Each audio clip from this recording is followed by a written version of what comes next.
We try to make the MahaShivRatri celebrations as interactive as possible and invite participation from our viewers around the world. To take this exercise forward, we now feature a few questions that our viewers have sent us to ask of Sadhguru and seek his response. May we have the first question, please? Question 2.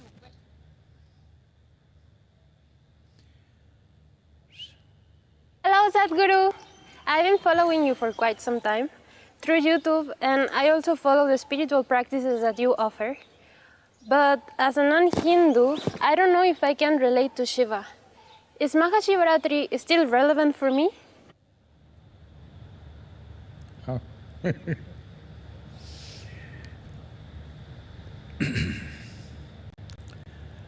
MahaShivRatri is of significance because of the planetary situation. So, MahaShivRatri is relevant for every life that's upon this planet. When I say every life, if you are a worm, an insect, a bird, a tree, an animal, particularly if you are a human being, because to benefit, to really benefit, you need a vertical spine. Fortunately, we, the human beings, are the only ones who have attained to this possibility of keeping our spines vertical when we wish to. Those of you who've gone down, wherever you are, time to keep it erect. Because on this day, there is a natural upsurge of energy. Doesn't matter what religion you belong to, what culture you belong to, if you have a spine and it is vertical, you can immensely benefit. But even if you are an invertebrate, you can still benefit. Well, there is a lot that we can say about this as to how it happens. But to give a very simple example, all of you know that today our modern ships are nuclear-powered and, they are of a different kind. But still, for a sailor, but especially if you were a sailor 100, 200 years ago, where you were depending upon the sails, the tides in the ocean determined where you go and when you go. Tides essentially means because either of full moon or because of new moon. Those 2 to 3 days, the entire ocean rises. Millions of trillions of tons of water rises. You must know this, 96.5% of water on the planet is in the oceans, and it rises significantly on that day, on those few days rather. This is also one of those days. So all the fluids in the world are rising. When the ocean can rise, yourself, wherever you are from, whatever culture you are, whatever you believe or disbelieve, your body is nearly 2/3 water. When the ocean can rise, do you believe the water in you doesn't rise? Is it possible because you're not born in India, it is not rising for you? It does. Anyway, it does. If you are conscious, you can make use of it for your well-being.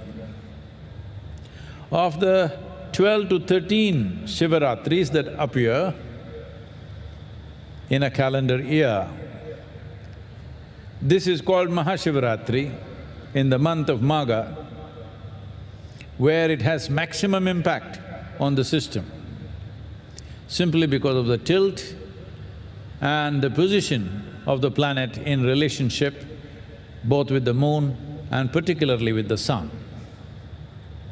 So, what you believe and disbelieve, what culture you come from, what you look like, doesn't matter.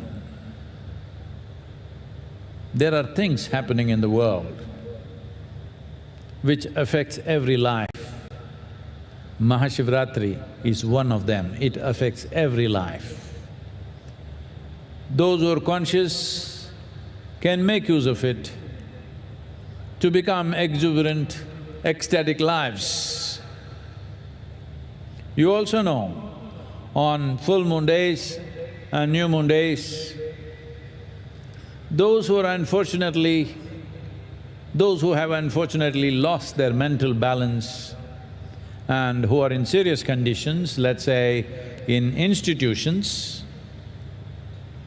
those days all the institutions take extra care, because those days one's madness is also exaggerated.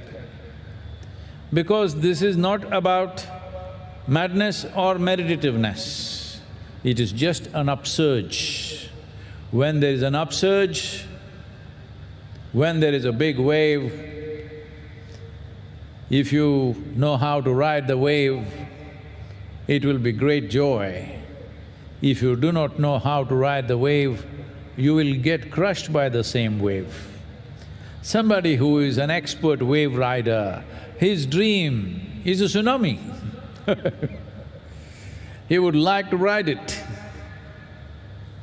But the word tsunami would strike terror in most people's minds. So this is the same way. There is a little bit of a tsunami within you. It's my intention, it's my wish and my blessing that you must ride this. You must ride this towards your well-being. You must ride this to become an exuberant, an ecstatic human being. It doesn't matter where you are, you don't have to believe or disbelieve anything, you just have to experiment a little bit. If you're against experimentation, because you're attached to some dogma, some fundamental belief systems, well, you can still experiment, but if you're against experiment, obviously you're fearful of the truth. Truth is not a bad thing. Truth seems to threaten you only because you have invested heavily in falsehood. If you have not invested in falsehood, what is the problem with truth? That is the best thing that can happen. But truth can dismantle things that you have invested in. This is a brief life. There are only two things to your life. When it comes to your experience of life, the profoundness of your experience. When it comes to your activity, the impactfulness of your activity. This is all there is to life. The rest is all nonsense made up in your head of wealth and fame and this and that. This is all in your head. There are only two things: profoundness of experience and impactfulness of action. This is all there is to our lives. If you want this, if you want to craft your life in such a way that you determine how profound your life is and how impactful your actions are, then you must make use of these forces. You must learn to ride the tsunami of MahaShivRatri.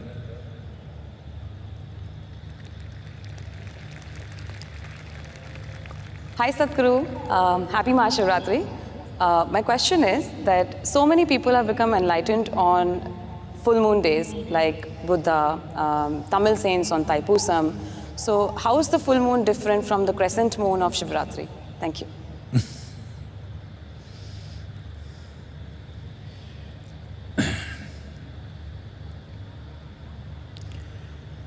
Well, the young woman, what's her name? Well, if you want to make use of the full moon, yes, it's a good one. It has its qualities. Between full moon and new moon or no moon days, the difference is of presence and absence. Difference is of reflected light or darkness. If you're seeking exuberance of activity, if you're seeking a relationship with the world around you, if you are seeking success in the world, I would generally craft your sadhana around full moon. But you have matured to a place where all these things are not fundamental goals of your life. The goals of your life are transcendent in nature. You want to go beyond all this. You don't mind success as a consequence, but not as a fundamental goal. You don't mind love and romance as a consequence, not as a fundamental goal. You don't mind wonderful relationships as a consequence of your pursuit, but not as a fundamental goal. If you have reached that place in your life, then we will make use of MahaShivRatri and every Shivaratri, 12 to 13 Shivaratris in the year.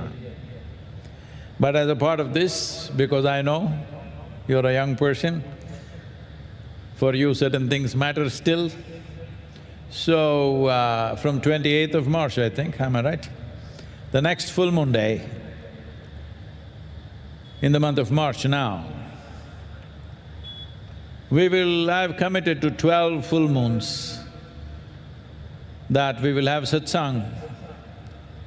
For these 12 full moons, at whatever time, all these timings will be announced, I think it's 6:40 if I'm right.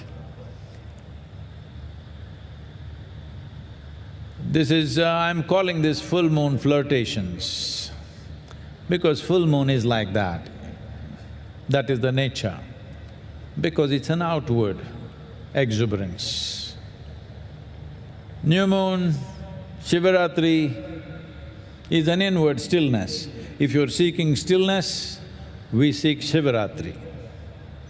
If you're seeking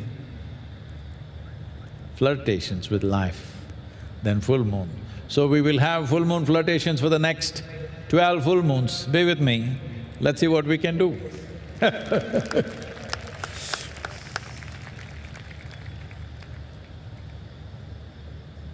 Namaskaram, Sadhguru. So today being MahaShivRatri, I just wanted to know what is the best thing we can offer to Shiva on this occasion? Best thing is yourself. Because what else do you have? What else do you really have? Everything that you have is something that you gathered from this world. Don't think it belongs to you. You can use it for some time. Don't ever think it belongs to you.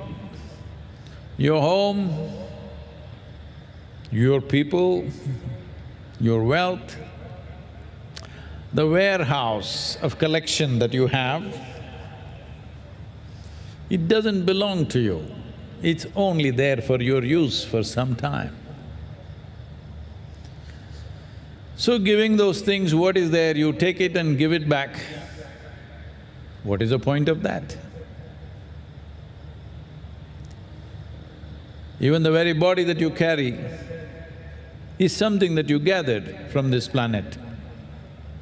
Even giving your body means nothing. If you can give yourself that is the best thing you can do. But you need something symbolic to offer, because you want to offer something. So normally, it is held this way that on MahaShivRatri day, if you just offer one leaf, a vilva leaf, which is dear to Shiva, just one leaf, not even a flower, they said that's enough.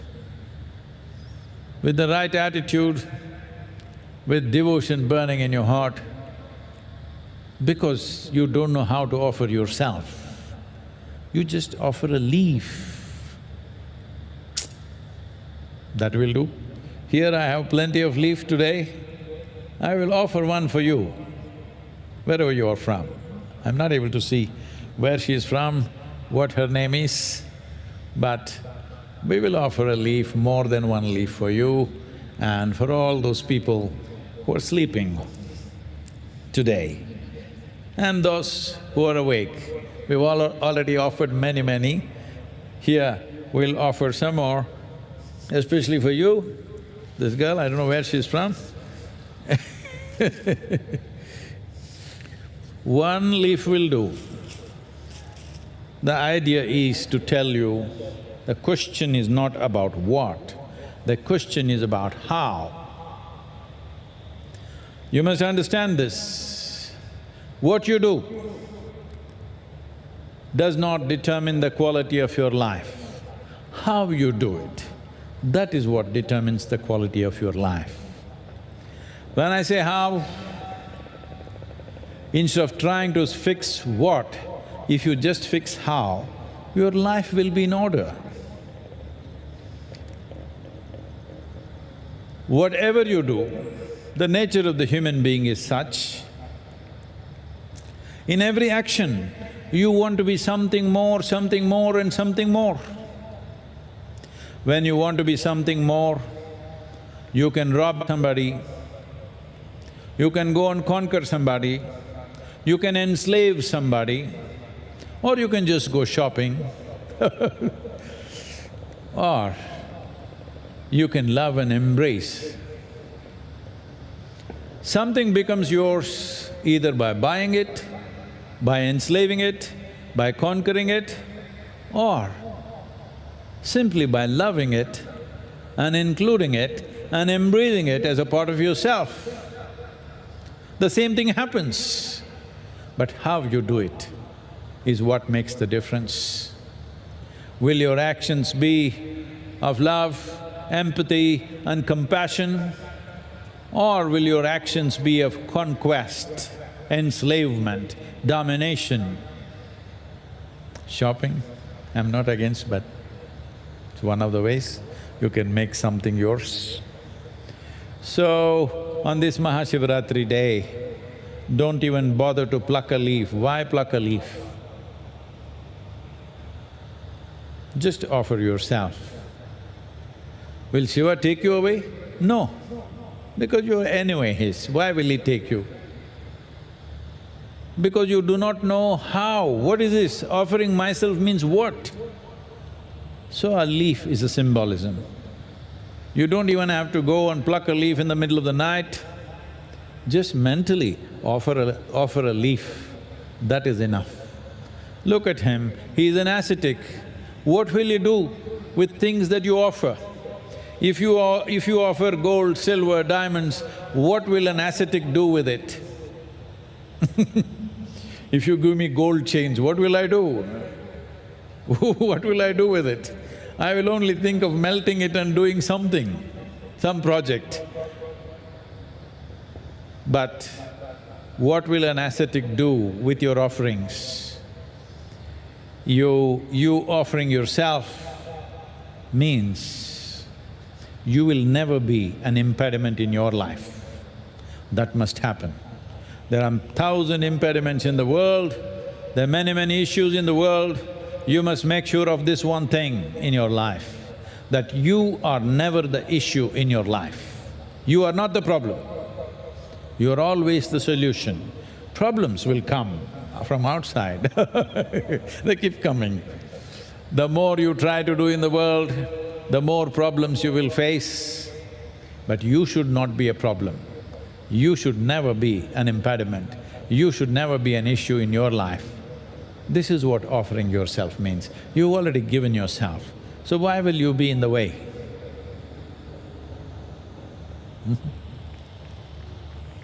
Namaskaram, Sadhguru. Oh. You have often talked about Shiva as the destroyer, and I'm a little scared of this destructive aspect of Shiva. Is there a form of Shiva who is a protector as well? Does Shiva protect us?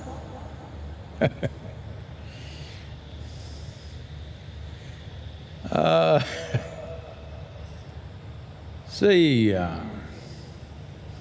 you have something with you that is very fragile, that can be broken, that can be destroyed. If you live with this, for always you will live in fear and anxiety. So, the way of Shiva is such, everything that can be broken, if it's broken, there is something here that cannot be broken. Life becomes absolutely carefree and wonderful. It's a good way to go.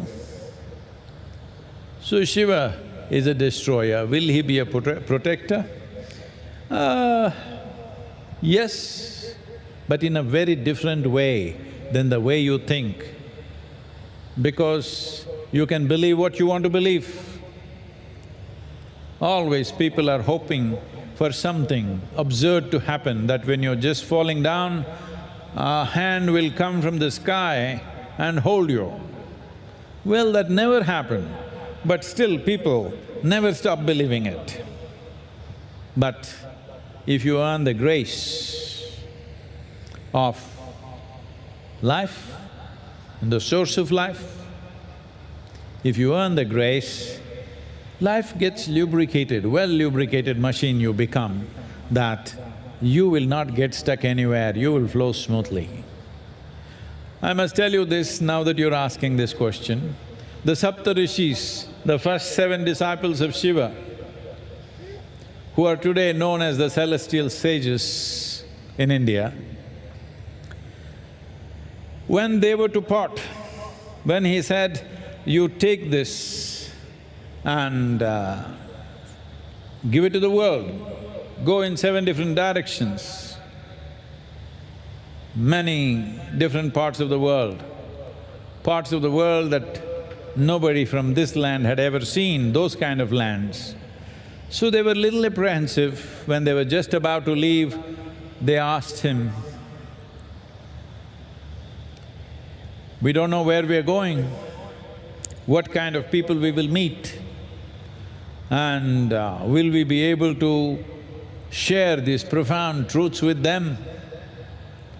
So if we are in a mess, if we are in a trouble, will you be there for us? Shiva looked at them, Adiyogi looked at them incredulously and said, well, if you're in trouble, I will sleep. Because this is the way of the mystic. He says, I will sleep. When you sleep, right now you're individual people, tonight you're individual people because you're not sleeping tonight. But if you sleep, you will become part of the earth, you will become part of everything.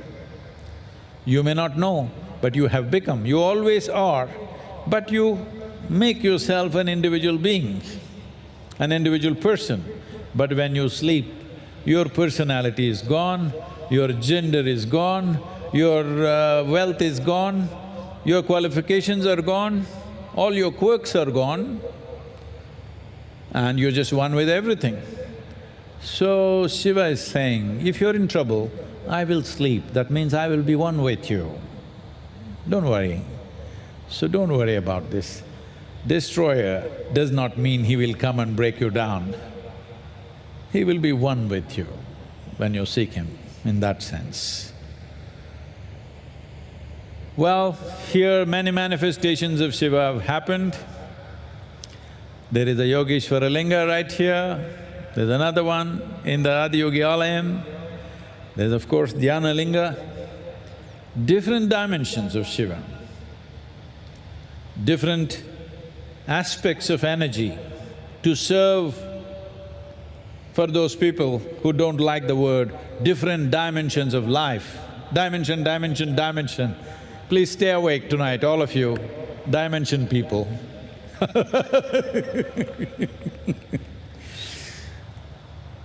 Tomorrow at least you have some subject to be busy on the Twitter, that's why I'm giving you the opportunity.